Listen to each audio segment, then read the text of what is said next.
ofisi ya msajili wa vyama vya siasa nchini Tanzania hivi karibuni ilitangaza kuwa matokeo ya uchaguzi wa viongozi wa kitaifa wa chama cha wananchi CUF uliofanyika Disemba 2024 ni batili na kuelekeza chama hicho kurejea uchaguzi wa nafasi ya juu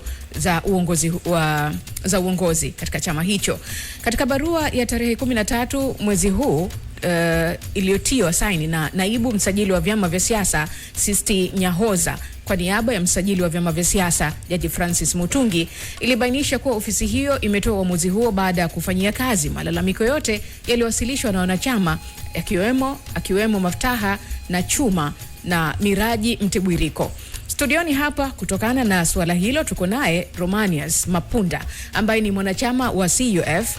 Yeye amehusika pia katika kupeleka malalamiko ya kubatilishwa kwa matokeo ya uchaguzi huo wa viongozi wa kitaifa wa chama cha wananchi CUF.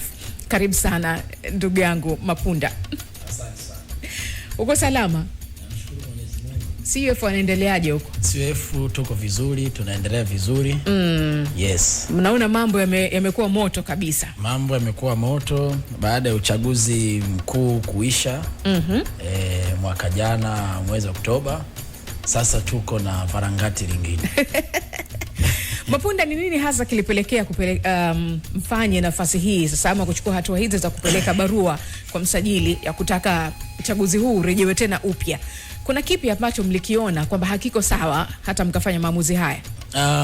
Ndugu mtangazaji, hivi vyama vya siasa vinaendeshwa kwa utaratibu, na utaratibu wenyewe tuna miongozo ya katiba ya chama ambayo ndio sheria mama. Sasa kama ulivyoweza kuzungumza hapa, sisi kwenye chama chetu cha CUF uchaguzi ulifanyika mwaka 2024. Sasa katiba yetu ya chama inatoa muongozo wakati wa uchaguzi ambayo inasema nafasi ya uwenyekiti na umakamu inatakiwa uwe umeshinda kwa asilimia, yani uwe mpinzani wako umemzidi nusu, 50%. Sasa kwenye nafasi ya mwenyekiti taifa kulikuwa na wagombea watatu ambaye kimsingi profesa hakutimiza hiyo 50%. Aliongoza kura actually, lakini hakufikisha hiyo 50% kati ya wajumbe wasiopungua kama 500 na kidogo hivyo. Sasa unajua watu wengi wanakuwa na uelewa tofauti kuhusu ofisi ya msajili au msajili wa vyama vya siasa. Kwa mujibu wa sheria, msajili wa vyama vya siasa ndio mrezi wa hivyo vyama vyote, Chama cha Mapinduzi, Chadema na vyama vingine vyote. Manake ofisi ya msajili ndio ina mamlaka ya kutoa maelekezo, kutoa adhabu au hata kufutwa pale inapowezekana. Sasa malalamiko yalienda kwenye ofisi ya msajili na vilikotiwa, yani tulivikoti hivyo vifungu kwamba katiba yetu ya chama inasema 1 2 3 4, lakini uchaguzi umefanyika, Profesa Lipumba kweli ameshinda, lakini hakutimiza 50%. Unaona? Kwa hiyo profesa kaitwa, tukakaa mezani, tukazungumza, tukachambua katiba, tukaonekana tuko sahihi. Sasa masuala kama haya tumeona upotoshwaji unakuwa mwingi sana. Unajua kama nafikiri imezoeleka hivyo, watu wanasema kwamba unajua hawa wanasiasa maneno yanakuwa mengi, porojo, uzushi unakuwa rundo. Watu wanamsingizia msajili na nini na vitu. Msajili hawezi kufuta chama cha kisiasa kama kina vigezo. Msajili hawezi kubatilisha matokeo ya chama chochote kama hakuna waliolalamika. Umewasoma watu ambao walioanza kupeleka malalamiko. Mimi kipindi hicho nilikuwa niko Chadema, nafikiri watu wanafahamu.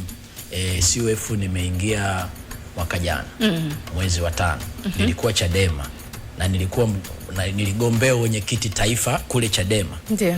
Sasa kutokana na yale mambo ya vurugu nini, no reform no election na nini, akatuhamisha, wengine kaenda Chauma, mimi nikaja CUF. Sasa tuliona mambo mengi sana ofisi ya msajili kihusika kwenye vyama vingine. Sasa hapo waliokuwa wanagombea mwaka 2024 kulikuwa huyu Profesa Ibrahim Lipumba, kulikuwa Hamadi Masud, kulikuwa na Maftaha na Chuma, kulikuwa na mwingine sijui nani Mtambariko. Umeelewa? Sasa hawa licha ya uchaguzi kuisha walifungua malalamiko wakapeleka kwa msajili. Sio kama unanielewa vizuri. Nakuelewa vizuri. Kwa hiyo ofisi ya msajili ilikuwa ina process taratibu. Umenielewa? Kwa hiyo kafika wakati na wengine tulivyoingia CUF tukaendeleza kupeleka gurudumu mbele mpaka kufika hapo tulipofikia. Na ofisi ya msajili imetoa maelekezo kwamba viongozi hawa ni batili, mwenyekiti wa chama taifa pamoja na makamu wenye viti wawili. Sawa. Mapunda, umetueleza vizuri kabisa kwa kina namna ambavyo ilivyokuwa mpaka kufikia hatua ya kupeleka malalamiko ya barua kwa msajili wa vyama vya siasa hapa nchini. Nataka kufahamu ndani yenu mnasema mliitana kuzungumza, akiwemo Maalim, akiwemo mwenyewe kabisa Ibrahim Lipumba. Katika mazungumzo haya mlishindwa kuweza kuafikiana, labda mkafanya makubaliano kumaliza jambo lenyewe ndani kabla ya kufikia kwa msajili wa vyama?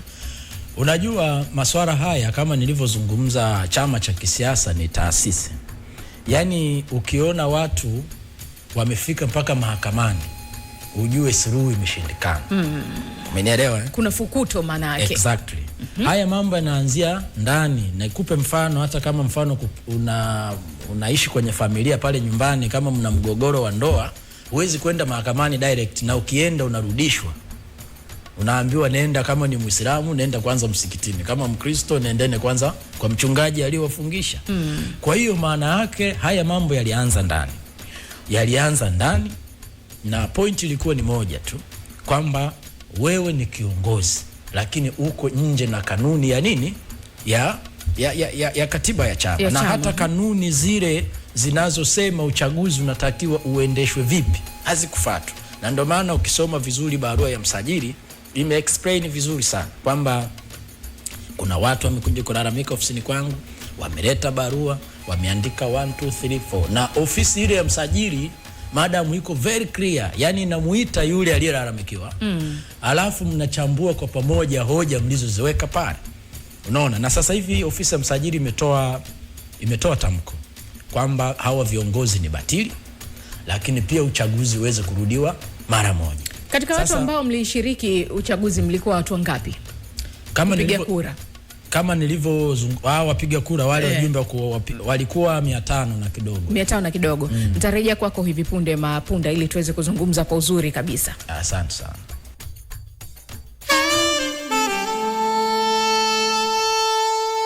Kutoka Mlandege 92.1 Crown FM Zanzibar. Karibu mgeni, jisikie huru. Japo hiki sio kikao rasmi, lakini ndio kikao chetu cha kujua mbivu na mbichi ni zipi. Karibu tupige soga juu ya mafanikio, changamoto na unakwama wapi. Hiki ni kikao.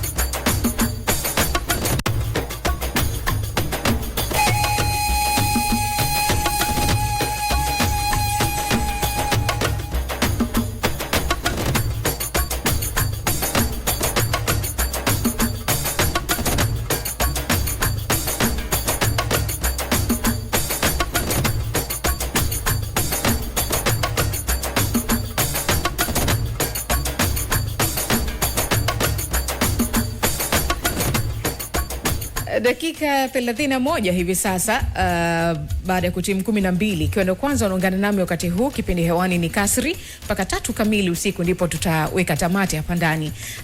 Studioni kama unatutazama huko YouTube, bila shaka unaona niko na mgeni hapa. Huyu ni Romanius Mapunda ambaye ni mwanachama kutoka chama cha CUF, ambaye naye amehusika katika hili ambalo tunalizungumza hapa la kuweza kubatilishwa kwa matokeo ya uchaguzi wa viongozi wa kitaifa wa chama cha CUF, na ikiwa ni mmoja kati ya wale ambao wamehusika katika kupeleka lalamiko katika upande wa msajili wa vyama vya siasa hapa nchini. Mapunda, nilikuwa nimekuuliza hapa, mlishiriki watu wangapi katika kupiga kura? Wameniambia 500 na kidogo. Yes. Kwenye 500 na kidogo, manake kati ya wagombea hawa watatu Lipumba hakufikia ile asilimia zaidi ya 50 ambayo ilihitajika kwa ajili ya wapinzani wake. Yes. Ni nani ambaye aliongoza katika asilimia kati ya hawa watatu? Aliongoza ni Profesa Ibrahim Lipumba.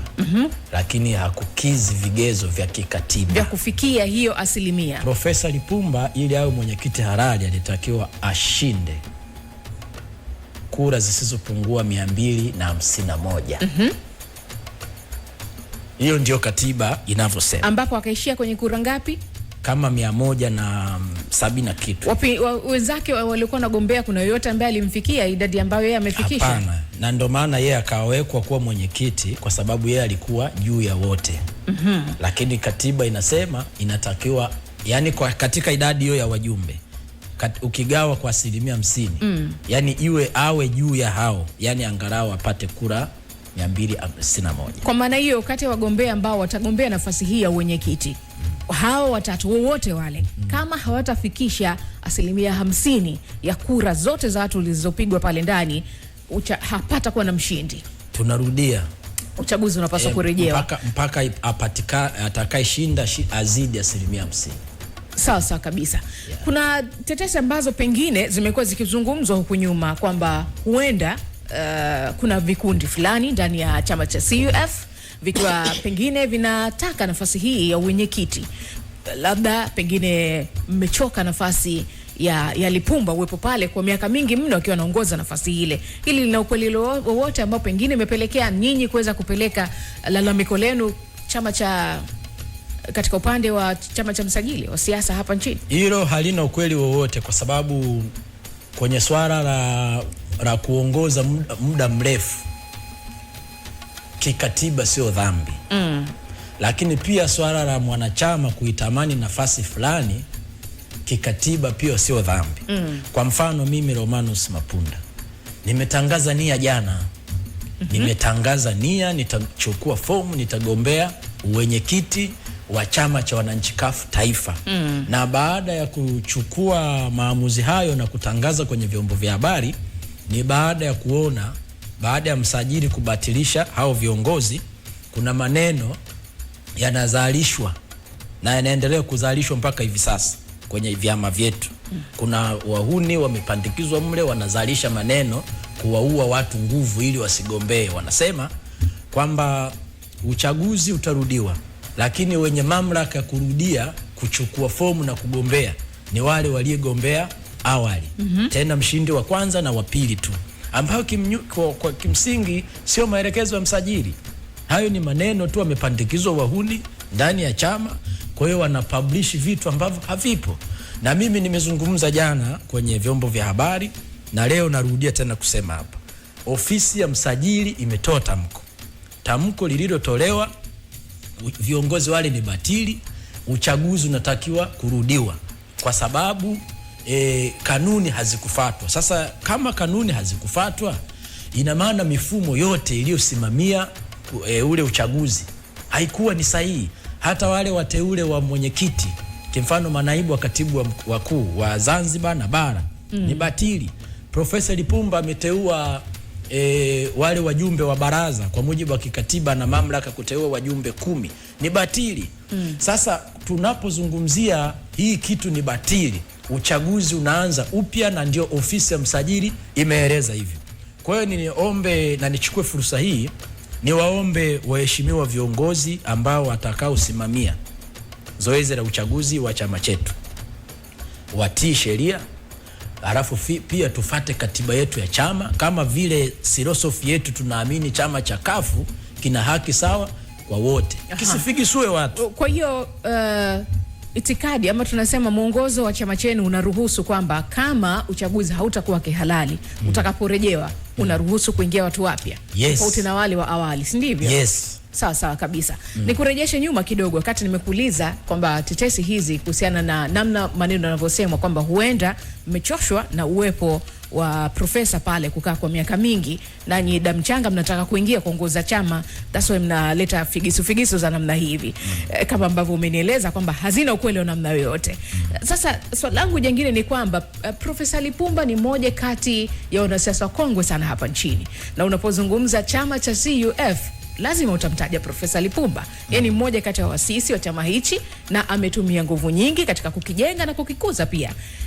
Kwa nini mliona hafai ama hastahiki kuwepo pale, japo kwa wingi wa kura alizozipata katika uchaguzi huu kuongoza na kuwashinda hao wapinzani wake wawili waliokuwa katika nafasi hii?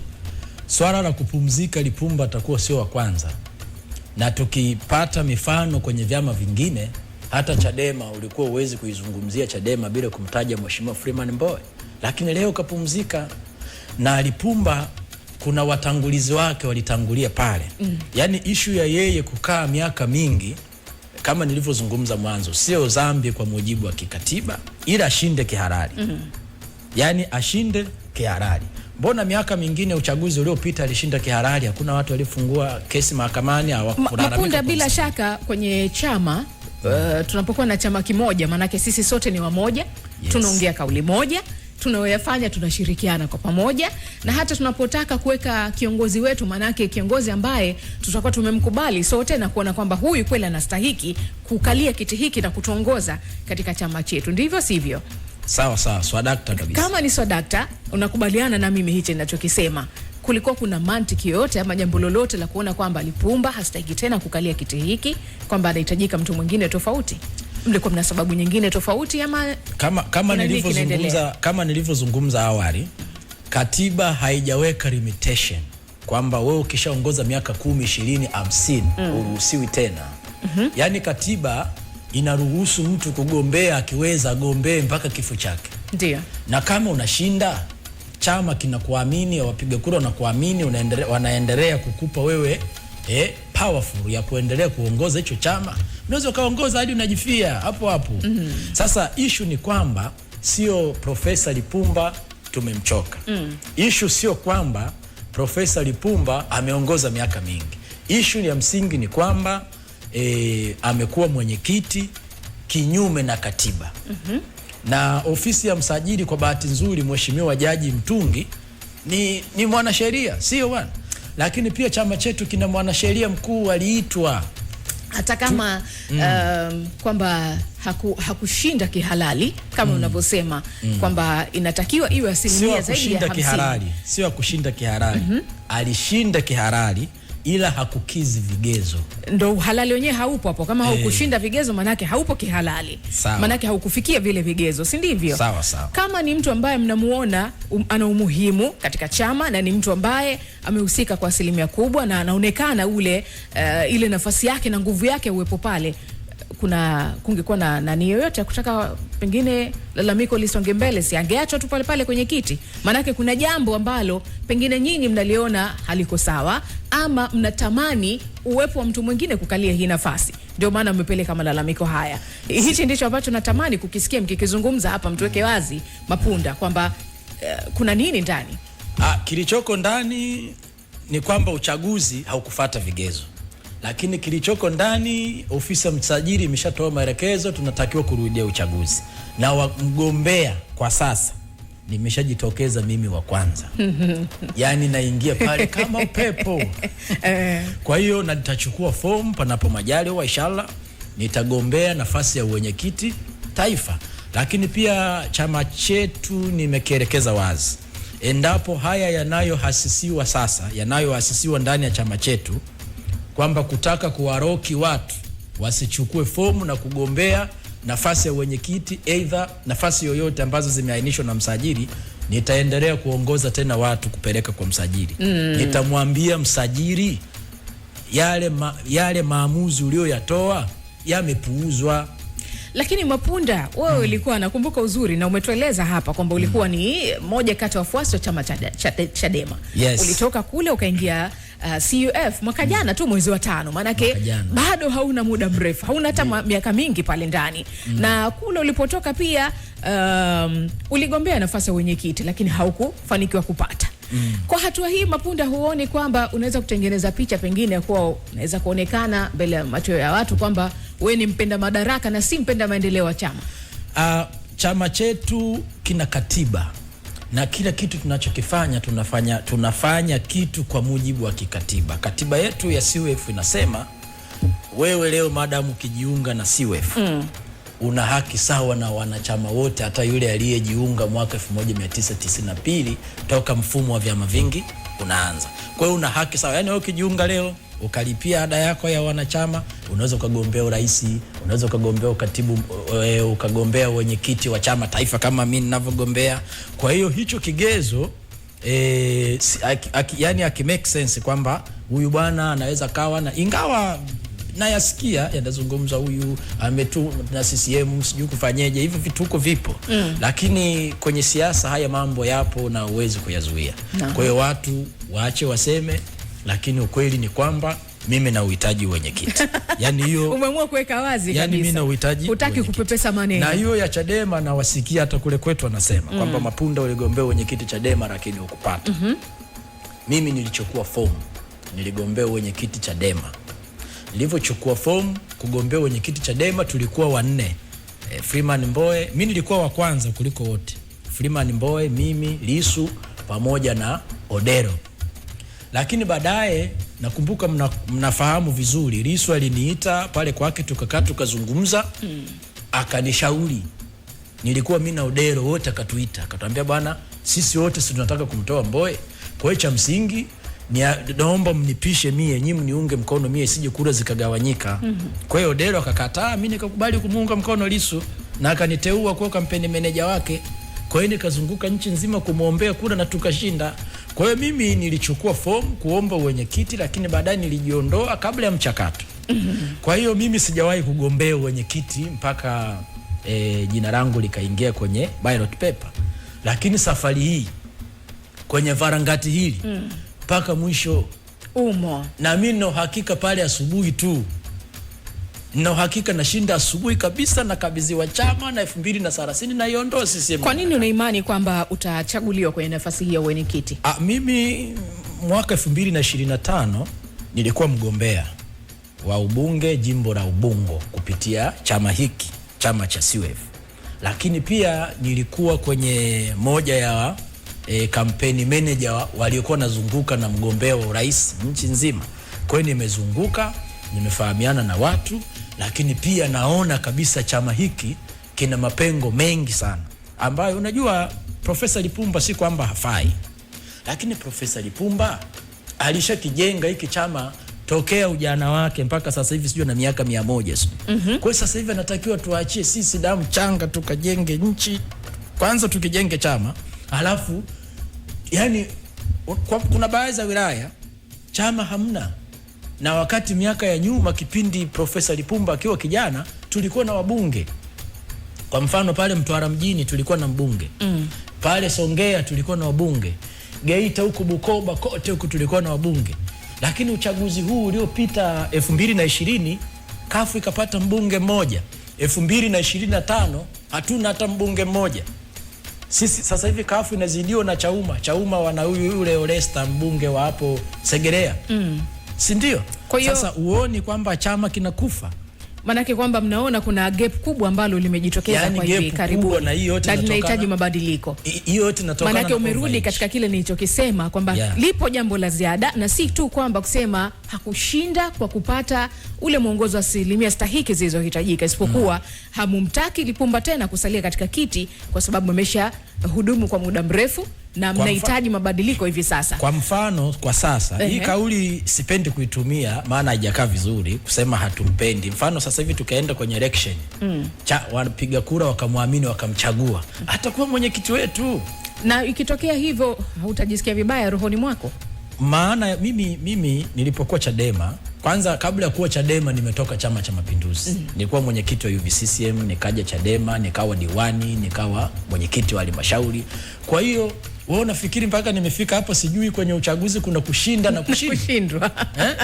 Mimi nishagombea sana, nimeshinda sana kwenye vyombo vya dola na kwenye chama. Umeelewa? Mimi nilikuwa mwenyekiti wa UVCCM hapa Kinondoni. niko chuo kikuu afu ni kiongozi. Maana yake michezo ya kisiasa unaifahamu vizuri na unaielewa. Nimewahi kuwa mwenyekiti wa Bavicha Chadema. Nimegombea mara 2 nikakosa, nikagombea 3 nikashinda. Nimegombea udiwani misimu miwili. Msimu wa kwanza nikashindwa, msimu wa pili nikashinda. Nikawa mwenyekiti wa halmashauri nikashinda. Hivi kuongoza halmashauri kuishinda CCM ni kazi ndogo? Nilikuwa mwenyekiti wa halmashauri. Kwa hiyo mimi afu 2025 mwaka huu uliopita nimegombea ubungo hapo. Sawa. Na nimeshindwa. Mapunda, leo hii ikitokea umepata nafasi ya kuteuliwa sasa kukalia kiti cha mwenyekiti wa chama cha CUF. Pengine kuna kitu gani ambacho unakiona kikubwa zaidi ambacho Profesa Lipumba hakufanikiwa kukiweka, nayo unasema hiki nitaanza nacho, ama hiki kiko rohoni mwangu, ndicho ninachotaka kwenda kuleta mabadiliko makubwa ndani ya chama cha CUF? Yako mengi, lakini tutazungumza machache ambayo ni muhimu sana.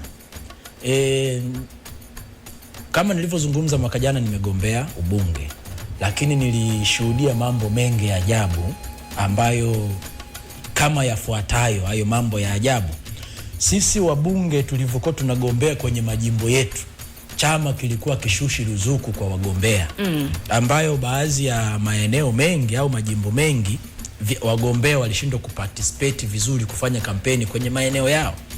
Alafu hata kwenye swala la preparation chama kwenda kusimamisha wagombea kwenye majimbo na kwenye kata, chama kilishindwa kupeleka nguvu kwenye hayo maeneo, ambayo akatusababishia majimbo kama 40 na kitu nchi nzima tulishindwa kusimamisha kutokana na ubovu wa leadership ya chama chetu. Kwa hiyo mimi nikiwa, endapo wanachama wenzangu wakaniamini, wakanipa ridhaa kuwa mwenyekiti wa chama, cha kwanza nitakachokihakikisha ndani ya CUF, kwanza naamini kabisa 2030 tutapata wabunge wa kutosha kama ilivyokuwa 2010, 2005. Lakini la pili, nitahakikisha na chama kinapeleka nguvu kwenye majimbo. Yaani wakati wa uchaguzi mkuu chama kinapeleka ruzuku kwa wagombea ili waende wakajenge chama, kikawasaidia harakati za kuhakikisha wanashinda kwenye kata zao, wanashinda kwenye halmashauri zao, wanashinda kwenye majimbo yao, kwenye majimbo yao, ambayo chama hiki sio kwa mimi baada ya kufika tu, historia niliyoikuta haijawahi kutokea hata mwaka mmoja. Lakini chama nilichokitoka mimi Chadema wana utaratibu huo. Vyama vya siasa vyote ambavyo vina full registration na vina sifa ya kupata ruzuku inapewa ruzuku. CUF ilikuwa inapewa ruzuku zaidi ya milioni 180 kwa mwezi. Na hiyo pesa inatolewa kwa ajili ya kwenda kufanya shughuli za chama. Sasa unafikiri zile fedha zinaenda wapi? Watu wanabwira tu. Umenielewa? Kwa hiyo mimi nikipata nafasi ya kuwa mwenyekiti wa chama, nitatumia ruzuku za chama kwenda kujenga chama. Ukifika wakati wa uchaguzi, nita make sure kwamba napeleka ruzuku za chama kwenye majimbo, nitapeleka ruzuku za chama kwenye kata ili zikasaidie wagombea kwenye maeneo hayo. Na hicho ni kilio kikubwa sana, na ilifikia wakati baadhi ya wagombea wetu walishindwa kulipa mawakala. Sawa. Mapunda, umetueleza yale ambayo unayatamania ndani ya chama cha CUF. Lakini mpaka hivi sasa tukijaribu tu kutazama kwa haraka haya ambayo umeyazungumza na haya ambayo yamejitokeza ndani ya chama hichi cha CUF, natamani kuuliza kitu kama sitakuwa wewe uliza tu, mimi nitakujibu. Sawa kabisa. Mpaka sasa hivi sakata hili kwanza limefikia hatua gani? Tuacha tufahamu hapo kwanza. Sakata limefikia hatua gani na mpaka umefikia hatua ya kutangaza nia yako sasa kutaka kugombea? Yani sakata ni kwamba mfano mahakama ikishatoa judgment, kinachotakiwa ni utekelezaji. Hatua iliyofikia ni msajili ameagiza chama cha wananchi CUF kirudie uchaguzi. Chama cha wananchi CUF uongozi wao wote wa kitaifa hautambuliwi. Mnaelewa vizuri eh? Sasa tulipofikia kwa sasa ni viongozi ambao waliepewa dhamana kuprocess uchaguzi ndani ya chama ndo wanashughulikia hilo. Kweli kikamilika hiki tutangazwa tarehe rasmi sasa uchaguzi immediately. Na ndio hiyo ambayo tayari umeshajipigia campaign na unataka kuingia, nia tayari ipo, Baki inapotajwa tarehe wewe umo ndani ya. Nishatangaza, nimeanza jana. Nimetangaza jana na kesho kutwa Swali langu ambalo nilikuwa natamani kufahamu, kwa nini unahamahama sana vyama Mapunda? Na kama ikitokea umeshindwa katika hili utaondoka CUF kuelekea kwingine? Kwenye swala la kuhamahama vyama, that is the face of democracy. Yani mimi natafuta demokrasia. Lakini mimi kushindwa uwenyekiti haina maana kwamba nimekosa demokrasia. Yani sifa ya kwanza ya demokrasia ni kuomba kuchagua au kuchaguliwa. Kwa mimi nikikosa wenyekiti na baki na jenga chama kwa namna nyingine. Exactly. Kwa nini sasa hivi unashindwa sasa kukubali? Mimi niligombana na Lissu ni kuninyima haki ya mimi kugombea urais. Kama mnakumbuka, mimi nilitangaza kugombea urais. Akaniita akataka kunifukuza kwenye chama kwamba sisi tunatangaza no reform no election, ni nataka kugombea urais. Lakini yeye alitangaza, kama mnakumbuka, alitangaza kugombea uwenyekiti na kutangaza kugombea urais. Sisi na mimi nilikuwa mjumbe wa kamati kuu. Hatujawahi kumjadili kwa nini makamu mwenyekiti anatangaza kugombea urais halafu kuna no reform no election, kwa sababu no reform no election ilikuwa toka kipindi cha Mbowe. Mapunda, unaonekana una hamu hasa ya kuongoza vyama vyetu hapa nchini Tanzania, na ndio maana unatoka hapa ukiingia hapa, na nia yako, dhamira yako haijabadilika ya kutaka kukalia kiti na kuongoza chama. Kwa nini wananchi wa CUF ama wanachama wa CUF wakupe nafasi wewe na si mtu mwingine? Ni sababu za kwanza, wanachama wenzangu wenyewe wanataka mabadiliko. Cha kwanza, wanataka mabadiliko kwa mambo mengi sana, ikiwemo moja kabisa ni kubadilisha rekodi ya chama kwenye nchi hii. Katika wenye viti wote waliotoka ndani ya chama cha wananchi CUF, hajawahi kutokea mwenyekiti mwenye umri kama wa kwangu. Hilo la kwanza. Lakini namba 2, wana CUF wengi wameanza kunitambua toka nikiwa Chadema, toka nikiwa CCM. Ingawa hilo li chama sipendi sana kulitaja sasa hivi, lakini uhalisia nilitoka kule. Kwa hiyo wanafahamu utendaji wangu. Kwa hiyo wana imani kubwa sana na mimi. Yani mimi natamani hata kesho uchaguzi kipenga kikilia naingia front, basi na awamu nyingine nitakaporudi hapa mimi narudi nikiwa mwenyekiti. Hauoni itakuletea shida pengine labda kwa wale ambao wanakubaliana na Maalim na Profesa Lipumba? Hauoni kwamba itakuletea shida, na hata pia kwa upande wake mwenyewe Profesa atakutazama vipi? Kwenye engo za kisiasa nina takriban miaka 18 sasa. Kwa hiyo nafahamu hatua yoyote unayoichukua utakutana na makundi mawili, wanayo kuunga mkono na wanao kupinga. Sasa hayo mimi nimejiandaa kwa namna zote. Kwa hiyo wale watakao muunga mkono Profesa Lipumba, na msiutaje tu Lipumba, watakuja na wengine kwa sababu wagombea wapo wengi na watiania wapo wengi na wanachama wapo wengi sana. Kwa hiyo tujui watatokea wangapi. Sasa ina maana wafuasi wa Lipumba wana uwezo wa kuwachukia watakao chukua fomu wote. It's not coming from my heart. Kwa hiyo mimi nafikiri jambo la msingi, tunaenda kwenye uchaguzi. Na sasa hivi tunashinikiza uchaguzi. Tunachokishinikiza na sasa hivi, na atumia fursa hii kuzungumza kwenye media hii. Viongozi waliopewa dhamana ya kusimamia uchaguzi watende haki, wasilete figisu, wasilete firigisi. Umeelewa? Ndio. Na mimi jana nilikuwa kwenye ofisi ya msajili kumuuliza hayo yanayozalishwa pale. Eti we msajili umesema kwamba wenye mamlaka ya kuruhusiwa kugombea tena ni wale tu au watu wote? Majibu alionijibu kama nilivyosema hapa, kwamba mimi nimebatilisha, yani mchakato uliotumika kuingia kwenye uchaguzi, viongozi walivyopatikana na mujibu wa katiba yenu ni batili. Tupo mwaka wa mbele. Imewashika.